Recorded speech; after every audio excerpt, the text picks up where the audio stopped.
Kumusta guys?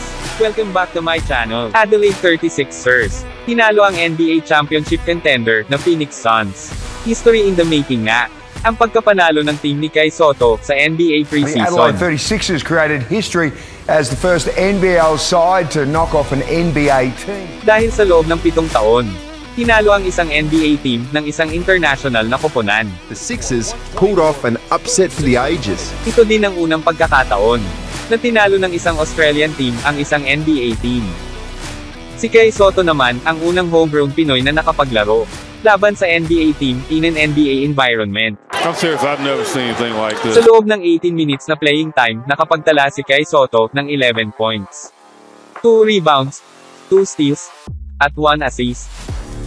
Shooting at 50% from the field, 50% from 3-point line, at mayroong plus-minus stats na plus 11. Sa ngayon ay nasa Oklahoma na nga si Kai Sotto at Adelaide 36ers. Gaya ng dati, balik ensayo kaagad sila sa home court ng host team.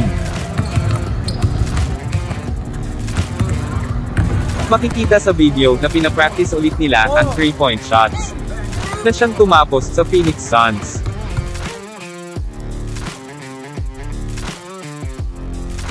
Ayon naman sa ating NBL insider na si Liam Santamaria. Hoy Liam, puro ka pa picture dyan.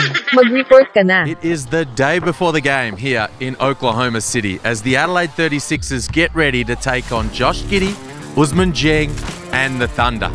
Daniel Johnson, well, he's been a limited participant in today's session as he deals with an ankle issue he suffered the other night. Medyo questionable nga daw makapaglaro si Daniel Johnson dahil sa natamong ankle injury sa nakalipas na laban.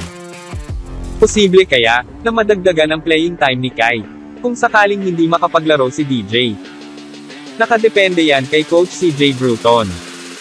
Aminado naman tayo guys, na kailangan pa ni Kai na ma-improve ang depensa, rebounds, at lateral speed nito. Makukuha niya yan sa tamang ensayo at gabay ng kanyang coaches, kakampi, at trainers. At syempre, sa eagerness niya na matuto. Sa edad ni Kai na 20 years old, nasaksihan natin na hindi man niya madomina ang mga kalabang sentro na mas experienced at mas may edad. Pero kinaya naman niya silang sabayan. Wala pa si Kai sa kanyang full potential. Suportahan na lang natin ang journey niya. Bilang kababayan, karangalan natin ang dala-dala ni Kai sa kanyang journey patungong NBA.